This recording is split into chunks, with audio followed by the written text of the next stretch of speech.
Hey there, Gemini. Welcome to your reading for the week of February 12th. This week, definitely check out astrojar.com for more awesome readers and astrologers. But let's see what is coming up for you.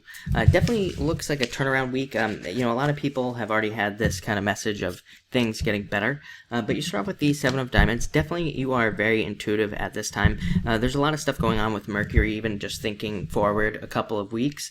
Mercury is trining you, I believe, at this time. And it's also going to be, I think it's going to be squaring you more towards the end of the month and things like that. So definitely a lot of communication, definitely very intuitive energy for you at this time.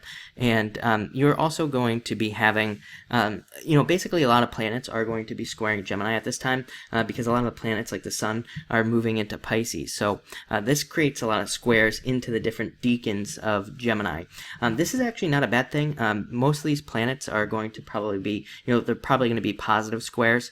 I also believe Venus is also going to be squaring your decan, or is going to be squaring decan 1 at some point, but it's going to be squaring Gemini.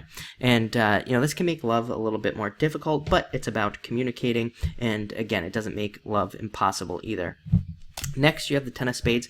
So, like I said, changes at this time. I would say that whenever a sign experiences like a lot of squares, or whenever a sign experiences like a lot of oppositions or things like that, usually it's a time of change and things, or it usually leads to a lot of changes in your life. It can lead to a lot of success as well. People always ask me, they're like afraid if they have like a bunch of squares in their chart and things like that. And I always tell people, go look up like people like Oprah and Bill Gates and Warren Buffett, like the most successful people on the planet. They have tons and tons of squares in their charts. So squares, to me, lead to success. Especially if we can work on whatever we're supposed to work on. This is definitely a card of working on things and changing things. So great time to work on whatever is challenging you at this time. Next, you have the Ten of Hearts. Seems to be kind of a popular card this week so far, so that's interesting. It's a card of loyalty, and definitely a card of like seeing what friends are loyal to you, what friends actually want to help you at this time, and it's a great time for recognizing support from the people around you. Great card for dating as well. It's a great card for people coming in. You also have the Two of Hearts, so could be a really good card for love. And if you are not single, can represent travel. I would say actually travel, there's a good opportunities for travel here in general, and even future opportunities also. Ten of Spades can represent travel in the future or having a desire to travel in the future as well. But this card can also represent fortune after difficulty, and so can this card right here, Ace of Spades, can represent existing problems being resolved.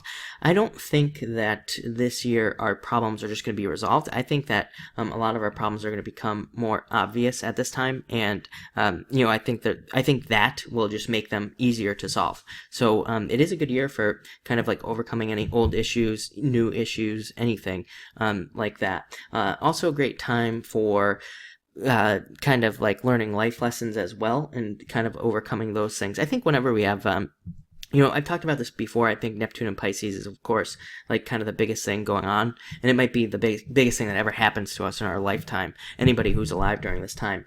To me, it's a lot of life lessons, and it also makes it so it's like the life lessons that we're learning become obvious, and then we just never have to experience it again. So I think we have a great chance to kind of overcome a lot of karma and things like that at this time.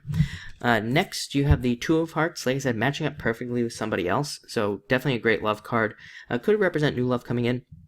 For those of you who are not looking, and this can just represent some sort of passion coming into your life, or it could represent matching up perfectly with some sort of job or business or something like that makes you really happy. And finally, we have the Eight of Diamonds. Could represent a new job, new jobs coming in for sure. Definitely a great card for work. Represents material success on the horizon. So a very good card for earning money and making more money. It's also an amazing card for investments.